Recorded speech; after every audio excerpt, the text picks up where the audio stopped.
Back to those elites. For me, the most important term is not actually the elite.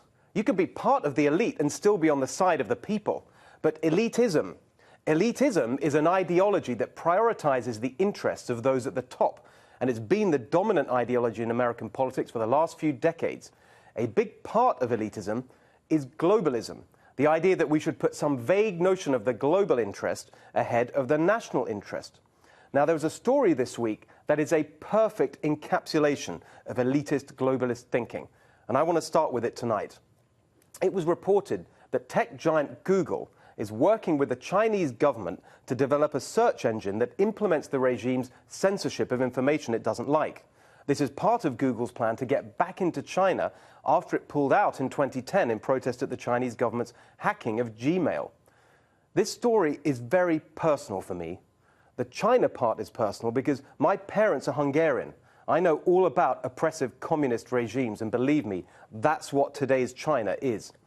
The Google part is personal because my wife once worked there, and we now have a very comfortable life as a result. Some of Google's top executives are close friends. But you know me by now, when I think something is wrong, I'll say so, whomever it may offend. And this is not just wrong, it's shameful. Of course, it's not the whole story about Google. I use Google all the time. I'm sure you do too. It's important to be fair and reasonable. Google's products are useful, and that's why it's grown so big. But it's because it got so big that Google is now not just useful, but dangerous too. It is a leading force for elitism and globalism. It's the essence of globalism that businesses have no loyalty to their home country. For more than most corporations, America really is Google's home. Did you know that Google got started thanks to a program run by the US government? Google wouldn't exist if it wasn't for American taxpayers. Google once said its mission was to organize the world's information and make it universally accessible. Its motto was, "Don't be evil." But now they floated off in a giant balloon of arrogance, untethered to any notions of loyalty or ethics.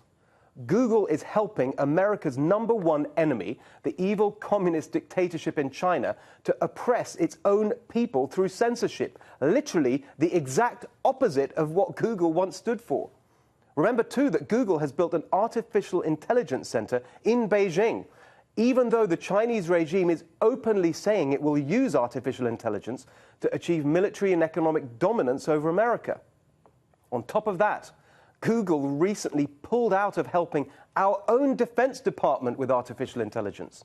So Google, born of a US government program, won't work with our government to defend democracy, but is falling over itself to work with the world's worst despots to crush democracy. I know the word treason is thrown around too much these days, but that seems like a pretty good definition of it to me.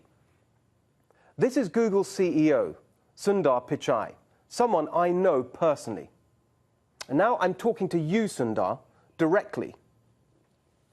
If you go through with this, it will show the world that you no longer believe in your own mission of making information available.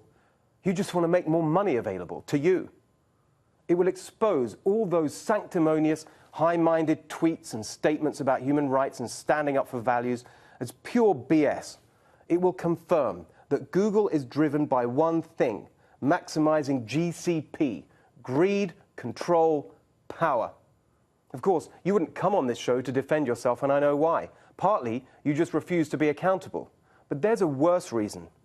China told you not to talk about this. You're not only working with the communist dictators to censor in China, you're doing their bidding by censoring yourself in America. If you go ahead with this, I will come after you with everything I've got, and I won't be the only one. But there is still time for you to change. Don't do this. Do the right thing. In a phrase, don't be evil. All right, follow us at NextRevFNC and at Steve Hilton X, and let us know what you think.